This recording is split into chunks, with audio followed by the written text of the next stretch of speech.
Listen, Eden is kingdom, and Eden mindset is a kingdom mindset. Let me hear ya. Where my Eden citizens at? I better God move.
I teach African American history. I've written 2 books on the subject, True Stories of Black South Carolina and Voice of Black South Carolina.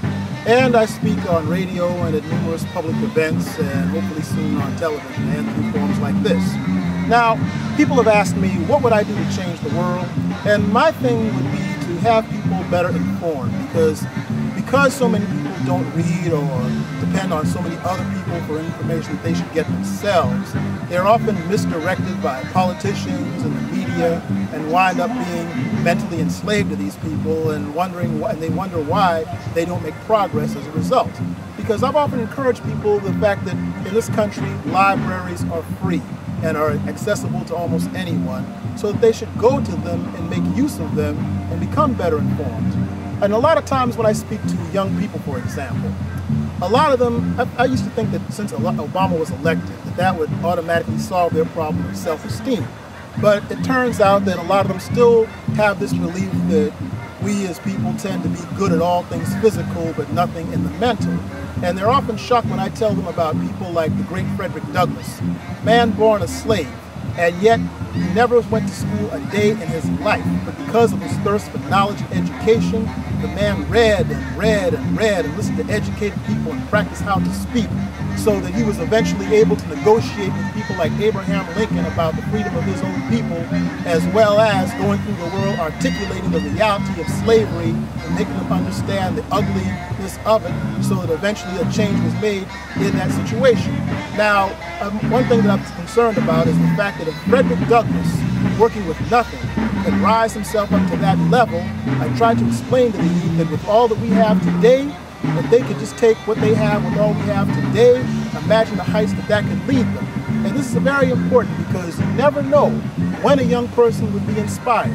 The best example of that is South Carolina's own Dr. Benjamin Mays, born in Greenwood, South Carolina, grew up from sharecropping in the atmosphere of nothingness to become the great professor and teacher over at Morehouse College. And it was his mentoring of the young Martin Luther King that eventually led to what Dr. King did for us, so that we can enjoy much of what he did today. So you never know. When you say something inspiring to a child, you never know what that impact that will have on that child to take him and the rest of us as human beings to the next level. Thank you very much. Hello, Arthur. Today, my name is Beverly Birch, and I'm a business owner. I'm the owner of Birch's Heating and Air and also Twin Tours Travel. I also freelance writer for the Charleston Chronicle.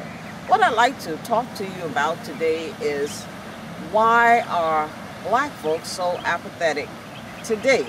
When we know that we come from kings and queens, we know the struggle we've come from, we know that a lot of the greatness was done before, and why aren't we measuring up to that now?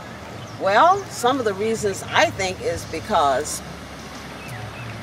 we have allowed what has happened to us in slavery to just follow us, and for some reason we just cannot shake that off.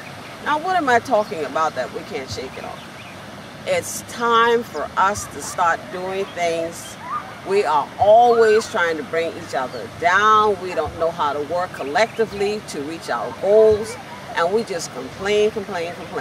So I think it's just time for us to put some of these differences behind us. We are dealing now with the political process. We need to be involved more with the political process. Economic development. We see other people have come to this country much later than what we have done, and they have far succeed where we are. So I think we need to start working together on economic development so that we can have something as a people and stop depending on other people. And then when we look at our children, we're trying to figure out, well, what's wrong with the children? Well, the children are looking at us and they don't see too much progress in us. So what we need to do is be better examples. We need to be better parents. Our men, our fathers need to step up to the plate and be men, and they need to teach their children.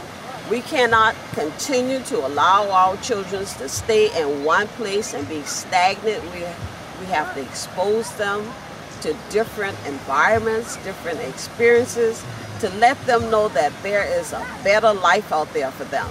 They can only mimic a copy where they are.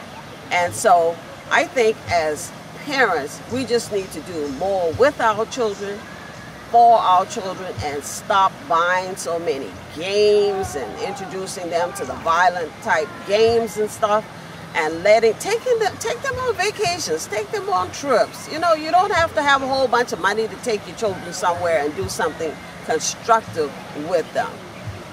Thank you, Beverly.